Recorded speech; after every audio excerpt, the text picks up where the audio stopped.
নমস্কাৰ বন্ধু বান্ধৱীসকল, মই আপোনালোকৰ বাবে আজি এবিধ এনেকুৱা বনৌষধি গছ যাৰ নাম হৈছে আপোনাৰ লাজুকী লতা।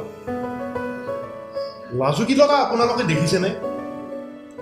দেখিছে যদিও ইয়াৰ উপকাৰীৰ গুণৰ বিষয়ে হয়তো নাজানে।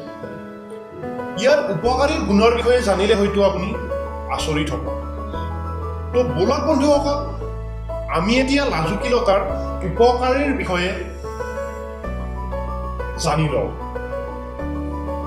আৰু ইয়াৰ উপকাৰীৰ বিষয়ে জনাৰ আগতে যদি আপুনি আমাৰ চেনেলটোত নতুনকৈ আহিছে তেনেহ'লে আমাৰ চেনেলটোত এটা লাইক কৰি দিয়ক আৰু আমাৰ চেনেলটো ছাবস্ক্ৰাইব কৰক। তো বলক বন্ধুসকল, আমি এতিয়া ভিডিঅ'টো ষ্টাৰ্ট কৰোঁ। লাজুকী লতা হৈছে এবিধ এনেকুৱা উদ্ভিদ প্ৰেছাৰৰ সমস্যা নিৰাময় কৰে। আপোনাৰ যদি প্ৰেছাৰ হাই হৈ আছে তেতিয়াহ'লে সেই সমস্যা নিৰাময় কৰে। প্ৰস্ৰাৱৰ সমস্যা নিৰাময় কৰে। যাৰ ঘনে ঘনে প্ৰস্ৰাৱ লাগে তেওঁলোকে ইয়াৰ পাত পানীৰ লগত পিহি বনাই নাভিৰ তলত দিলে বাৰে বাৰে প্ৰস্ৰাৱ লগাৰ পৰা মুক্ত হ'ব। তেজ হাগনি বন্ধ কৰে। তেজ হাগনিৰ সময়ত ৩-৪ গ্ৰাম এই শিপা পেচাব পিহি লৈ পানীত মিহলাই খালে তেজ হাগনি বন্ধ হয়। চৰ্মৰোগ বা ছালৰ সংক্ৰমণৰ পৰা ৰক্ষা কৰে। এই গছৰ পাত পিহি লৈ দিনত ২-৩ বাৰ লগালে ছালৰ সংক্ৰমণ জড়িত বেমাৰ নোহোৱা হৈ যায়।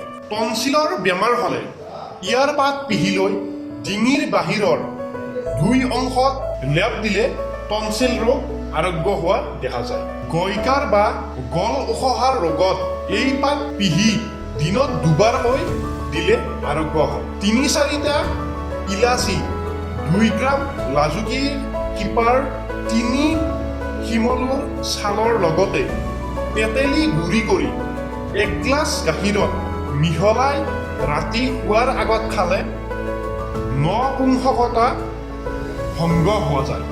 ইয়াৰ পাত, ফুল, ছাল, শিপা আৰু গুটি ৫ গ্ৰামকৈ 40 ml পানীত কম তাপত সিজাই লৈ 10 গ্ৰাম হ'লে সেই পানী খালে বৃক্ষ ৰোগত নাইকিয়া হোৱা দেখা যায়।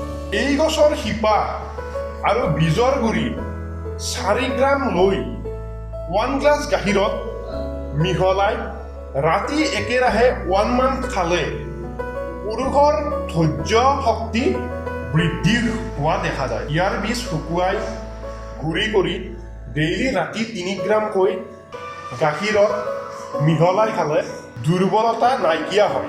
ৰোগজনিত বা বেলেগ কাৰণত মহিলাৰ স্তন শিথিল হৈ পৰিলে এই গছৰ শিপাৰ লগত সমান পৰিমাণৰ পল্যগন্ধৰ শিপা মিহলাই পতাত পিহি লেপ দিলে লাহে লাহে ভাল হোৱা দেখা যায়। পতা চিঙা ঘাত এই পাত পিহি লগালে অতি সোনকালে ঘাহ নিৰাময় হয়। তো বন্ধু, এইখিনিয়ে আছিলে লাজুকী লতাৰ বিষয়ে। যদি আপোনালোকে চাই ভাল পালে ভিডিঅ'টো যিমান পাৰে সিমান শ্বেয়াৰ কৰক আৰু আমাৰ চেনেলটো ছাবস্ক্ৰাইব কৰক। তো আজিলৈ ধন্যবাদ জনাইছোঁ। বাই বাই বন্ধুসকল।